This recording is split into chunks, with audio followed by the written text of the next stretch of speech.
तर श्वासोश्वासाकडे लक्ष ठेवायला त्याला काय म्हटलेलं आहे? आनापान.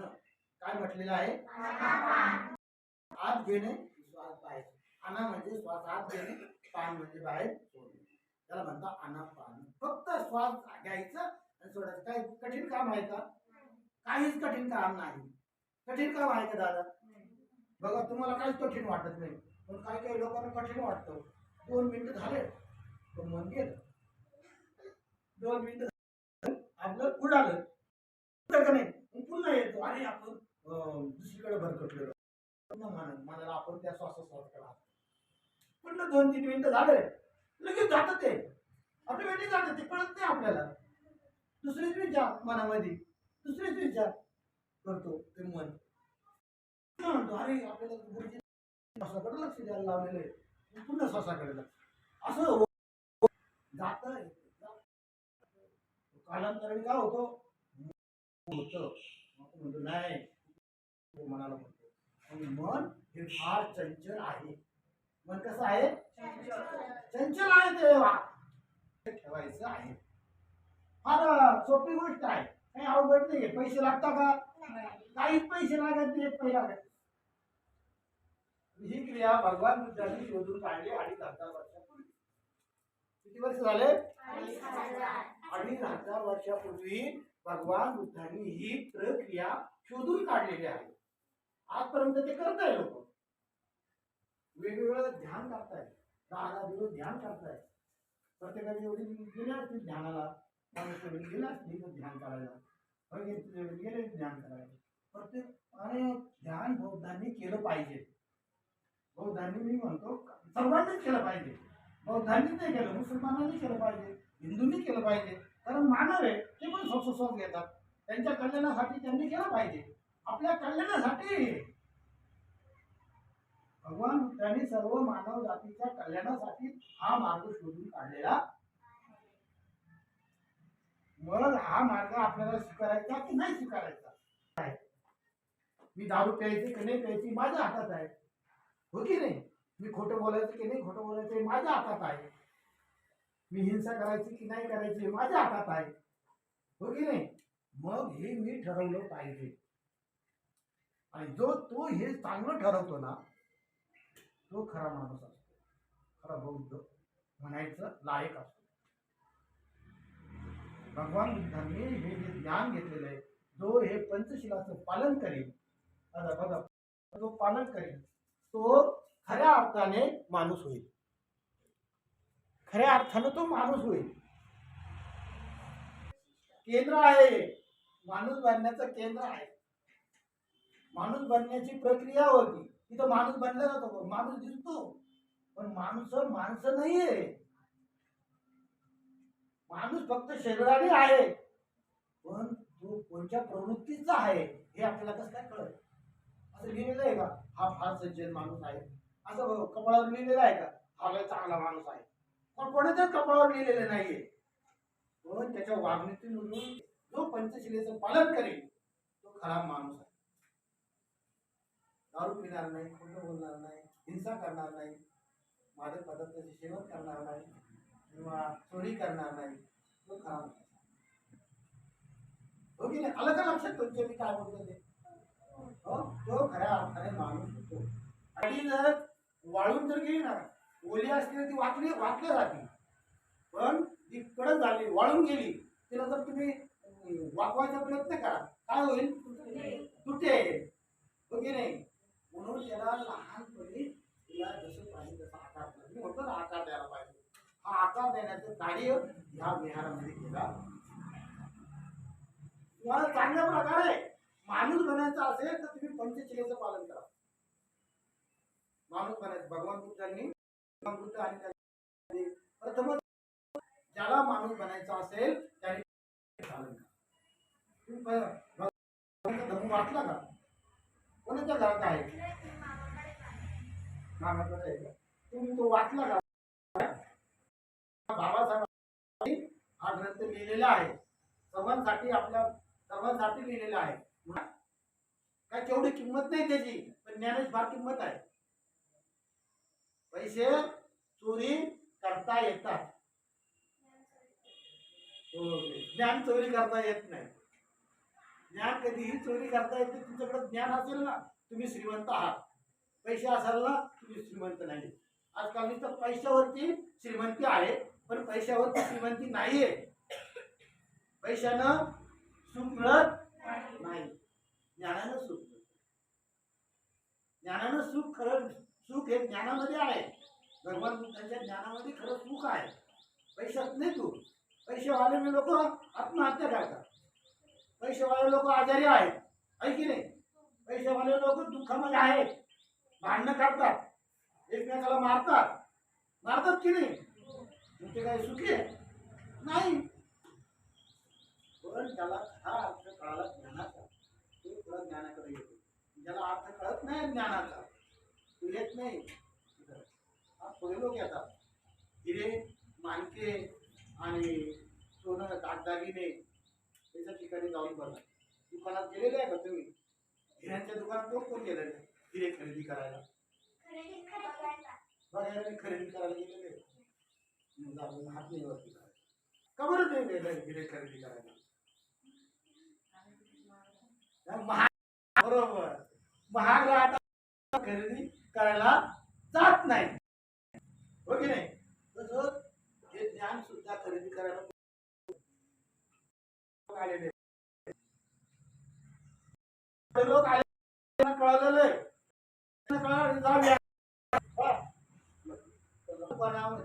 कोणी जात नाही, श्रीमंत माणसं जातात, पैशावाले जातात, ते खरेदी करू शकतात. म्हणून तुम्ही आज श्रीमंत आहात. रत्नांचं आगर आहे. किती रत्न आहे इथं? बोल बाळा. बघा, 3 रत्न खरेदी करायला तुम्ही आलेला आहात. 3 रत्न कोणते कोणते आहेत?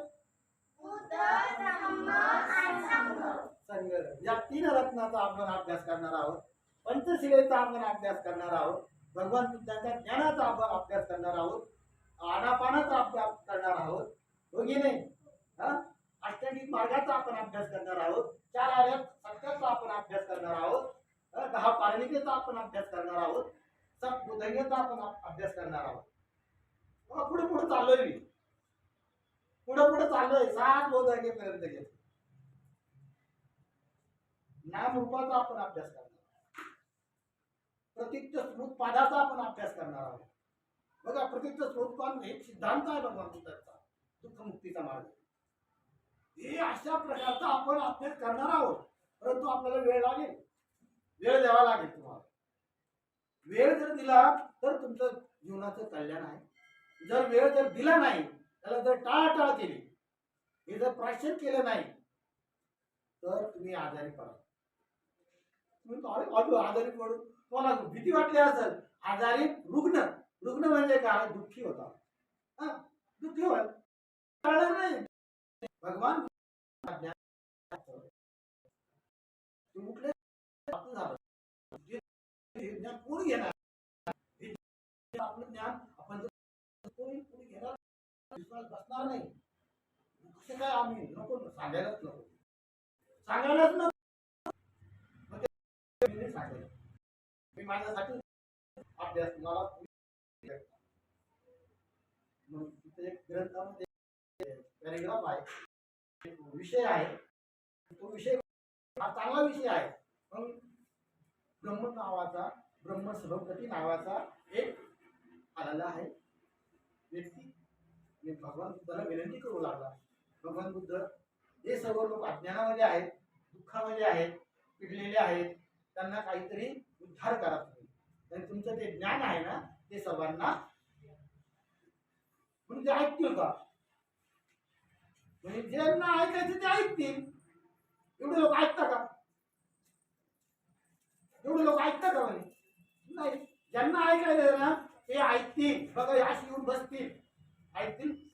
येऊन तर बसतील ना, कोणीतरी त्यांना आणेल, बसवतील, कोणीतरी आणतील, कोणीतरी सांगतील, झाले बाळा इथं. हो, आम्ही सांगायचं काम करायचं आपण. भगवान बुद्धांना कोणीतरी ऐकतील. आणि हे पटल्यानंतर भगवान बुद्धांनी म्हणजे हातावर हात टेकून बसण्यापेक्षा दुसऱ्यांना सुखी करणं हे सर्वात चांगलं आहे. म्हणून ते सांगायला सुरुवात केली.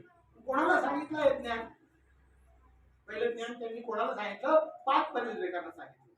परिवारजक म्हणजे संन्यासी लोक होते, ते ज्ञानाचा अभ्यास करत होते, पण ते वेगळ्या ज्ञानाचा अभ्यास करत होते. ते कठोर तपश्चर्या करत होते, उपास तपास करत होते. ते 5 लोक. मग भगवान बुद्ध गेले, तुम्हाला ज्ञान प्राप्त झालं लोकांना सांगावं. मग ते गेले तिथं. अरे तो भगवान बुद्ध आलेला आहे, तो काहीतरी आपल्याला खीर खाल्ली त्यांनी सुजाताची, आणि त्यांनी आपलं तपश्चर्या सोडून दिली, तो भ्रष्ट झाला, त्याचं काही ऐकायचं बघा. आणि देव जसा भगवान बुद्ध त्यांच्या जवळ आला, दूर राहिला, हळू हळू हळू हळू ते 5 वर्ष झाले तर त्याच्या पुतीमध्ये बसलेले होते, झोपडीमध्ये बसलेले होते. आणि मग आल्यानंतर त्यांच्या मनावर परिवर्तन होऊ लागलं ना. कोणाच्या? त्या 5 परिवारांच्या.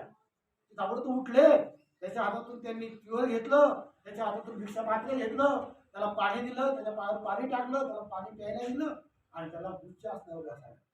बघा परिवर्तन झालं त्या 5 लोकांचं. का परिवर्तन झालं?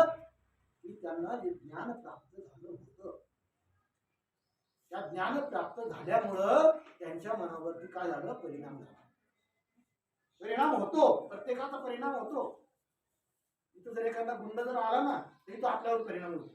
एखादी हिरोईन जर आला ना, आपल्यावर परिणाम होतो की नाही? प्रत्येक प्रत्येक व्यक्तीचा परिणाम होतोय इथं. आता मी जर आलो तर माझा परिणाम होतो, गुरुजी आलो होतं की नाही? प्रत्येकाच्या मनाला परिणाम होतो. हे तरंग आहे, हे तरंग आहे, याच्यामध्ये तरंग आहे. त्या तरंगाचा परिणाम आपल्यावर होतो. एखादा वाघ जरी तो आला, काय होईल? तरंग झाले त्याचे तरंग असतं. प्रत्येक व्यक्तीचे तरंग आहेत, हे लक्षात घ्या. हे फार गुढ अभ्यास आहे. तुमच्यासारख्या मुलांना, लहान लहान मुलांना कळत नसतो. तरंग आहेत, या तरंगाचा अभ्यास, आपला परिणाम आपल्यावर होत असतो. तरंगाचा तरंग कळतात ना, वातावरण. तरंग म्हणजे वातावरण.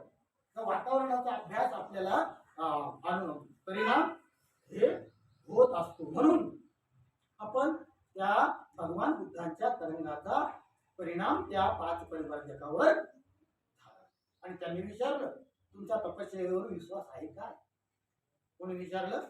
त्या तपस्वी लोकांनी, परिवारजक लोकांनी विचारलं, तुमचा तपश्चर्येवर विश्वास आहे का? भगवान बुद्धांनी विचारलं. तो म्हणे, नाही, माझा तपश्चर्येवर विश्वास नाही. मग तुम्ही काय सांगताय? म्हणे, मी दुःखमुक्तीचा मार्ग सांगितला. मग आम्हाला सांगा दुःखमुक्तीचा मार्ग कसा आहे तो. बघा सांगायला सुरुवात केलेली आहे. कुठं? 5 परिव्राजकांना. कोणत्या ठिकाणी?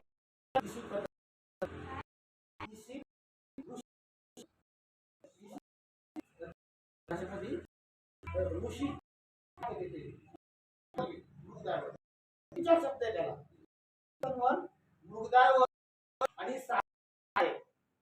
आता सारनाथ नंतर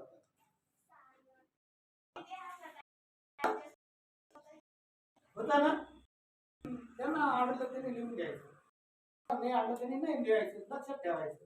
लक्षात राहतं ना, आपल्याला मेमरी आहे ना, लक्षात राहू शकतं. तर अशा तऱ्हेनं त्या ऋषीपतन वनामध्ये, त्या मृगदाय वनामध्ये, त्या सारनाथ मध्ये ते भिक्खू राहत होते, आणि त्यांना तिथं उपदेश केलेला आहे.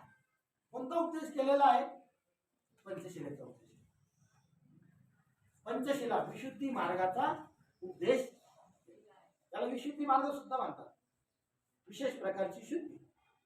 पवित्र होतो माणूस, ऑटोमॅटिक पवित्र होतो. तो चोरी करत नाही, खोटं बोलत नाही, हिंसा करत नाही, तो व्यभिचार करत नाही, तो दारू नशापाणी करत नाही. असा मनुष्य पवित्र होता. झाल्यानंतर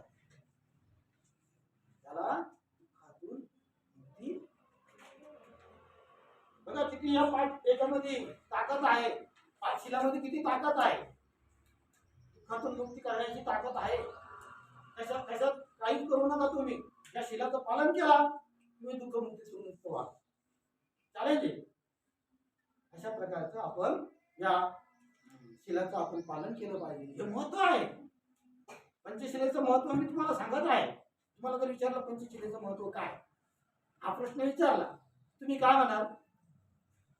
का या पंचशिलामध्ये दुःख मुक्ती करण्याचं काय आहे ना त्याच्यामध्ये पावर आहे. आणि म्हणून आपण पंचशिलेचं पालन केलं पाहिजे. म्हणून भगवान बुद्धांनी आम्हाला पंचशिला दिलेली आहे. आपण प्रत्येक वेळेस आपण वंदनेमधून पंचशिला म्हणतो. मृत्यू झाला पंचशिला म्हणतो, लग्नाच्या वेळेस पंचशिला म्हणतो, वाढदिवसाच्या वेळेस, विहारामध्ये, प्रत्येक ठिकाणी पंचशिला. हॅमरिंग येते, हॅमरिंग कळतं ना इंग्लिश मधून, ते सतत सतत सांगायचं, सतत लक्षात राहिलं पाहिजे. आमच्या लक्षात राहत नाही. आता तुम्ही वंदन म्हणायला लावली तर मुसावाद वेगळा, कामेश्वर उच्चारा वेगळा. कामेश्वर उच्चारा विचारलं तुम्हाला कामेश्वर उच्चारा म्हणजे काय, या दोन मुलींना येतं, तिसला येतं, तुला येतं नाही येत. ती 1 2 3 तीनच मुलांना येतं. मग 4 एवढे 10 15 मुलांना येत नाही आहे का नाही. एक स्वतंत्र काय आहे, त्यांना सर्वांना आलं पाहिजे. कामेश्वर उच्चारा म्हणजे काय, सुरामेलय म्हणजे म्हणतात. 2 मुलींना येत, 3ला येत. सुर नाही येत, सुर म्हणजे किती का म्हणजे कामेश्वर उच्चारा, सुरामेलय झालं. अधीन दाना वेर किती लोकांना माहिती आहे. तुला का तुम्हाला सर्व माहिती आहे. पानाती पाता वेर म्हणजे कोणाला माहिती आहे, तुला माहिती आहे. अजून तुला माहिती नाही पानाती पाता वेर म्हणे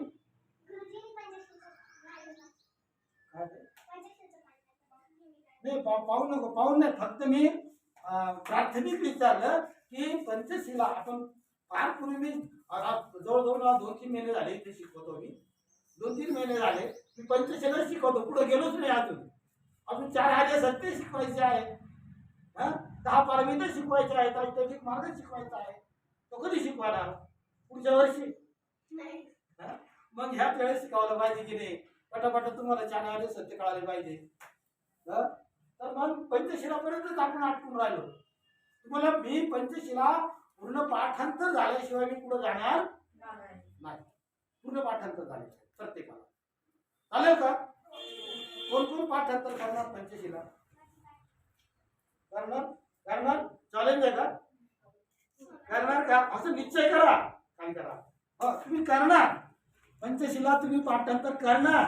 आणि केलं नाही तर तुमचं नुकसान आहे. आजही नुकसान, तुमचं नुकसान आहे, आजही नुकसान. तुम्हाला जर चांगला मनुष्य व्हायचा असेल तर तुम्ही पंचशिला पाठ करा. पाठ केला याचा अर्थ काय की आचरण पण करा. नुसतं पाठ करायचं नाही, पोपट होईल. पोपटनी मिठू मिठू होतो, त्याला मिठूचा अर्थच कळत नाही. आहे की नाही, त्याचा अर्थ पण कळाला पाहिजे, आचरण करून झालं पाहिजे. पानाती पाता वेरमणी म्हणजे मी तुम्हाला सांगतो पहिल्यापासून 10 मिनिटं आहे माझ्याकडं. पानाती पाता वेरमणी म्हणजे मी हिंसा करणार नाही, प्राणी मात्रांची हिंसा, त्यांच्यावर दया कर. किती सोपं आहे, किती सोपं आहे. तुम्हाला कोणालाच माहिती नव्हतं प्राणी मात्रावर हिंसा करायची का नाही करायची. माहिती होतं ना, हसू नको बाळा, हसायचं आपल्याला येत असेल तर आपण असेल. तर अशा तऱ्हेनं आपण पानाती पाता वेरमणी हा पहिलं शील झालं. दुसरं शील काय आहे, अधीन दाना वेरमणी म्हणजे मी चोरी करणार नाही. हो की नाही, चोरी करायची नाही, कधी मी कोणाच्या वस्तूला हात लावणार नाही. किती सोपं आहे. आणि तिसरं शील काय आहे, वेरमणी शिक्कापदम समाधान, मी काम वासनेपासून अलिप्त राहील, मी व्यभिचार करणार नाही, कोणतेही वाईट विचार, मिथ्या म्हणजे वाईट विचार, मिथ्याचारा वेरमणी. आणि चौथं शील काय आहे, मुसावाद, मी खोटं बोलणार नाही, मी फसवेगिरी करणार नाही, मी चाडी चुगली कठोर बोलणार नाही, मुसावाद बोलणे. आणि 5वं शील काय आहे, मद्यपान करणार. मद्यपान म्हणजे दारू, गांजा, अफूट, तंबाखू, बिडी, सिगारेट, सर्व प्रकारचे मादक पदार्थ आहे ना, त्याचं सेवन करणार नाही. आज जर बघितलं ना आपल्या समाजामध्ये एकच शील, हे शील शेवटचं शील फार घातक आहे, फार घातक आहे. सगळीकडे चाललं, लग्न असलं, वाढदिवस असला, वारलं, असं झालं, मला लय टेन्शन आलं आहे की नाही. हे प्रत्येक ठिकाणी फक्त पीने वाले को पीने का बहाना चाहिए. फक्त बहाना पाहिजे, बाकी नको. वाढदिवसातला पोराचा वाढदिवस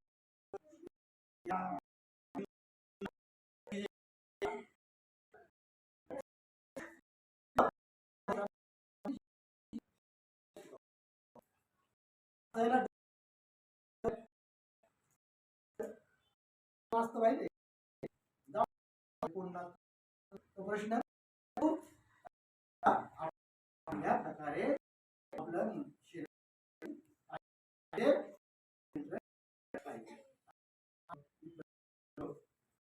घेतले आणि मी इथंच थांबतो. करायचंय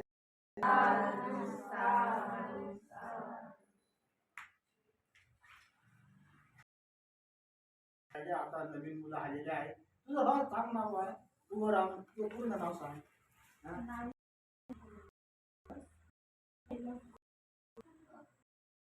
एवढंच ना आमचं असं नाही. शाळेचं नाव आवडतं पदार्थ माझे नाव दीक्षा नितेश तायडे. मी आता चौथीमध्ये जाणार आहे.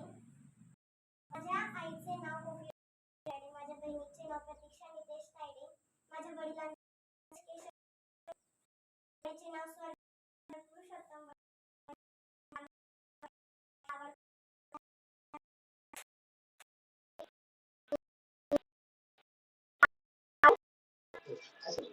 या आम्ही शिकवले.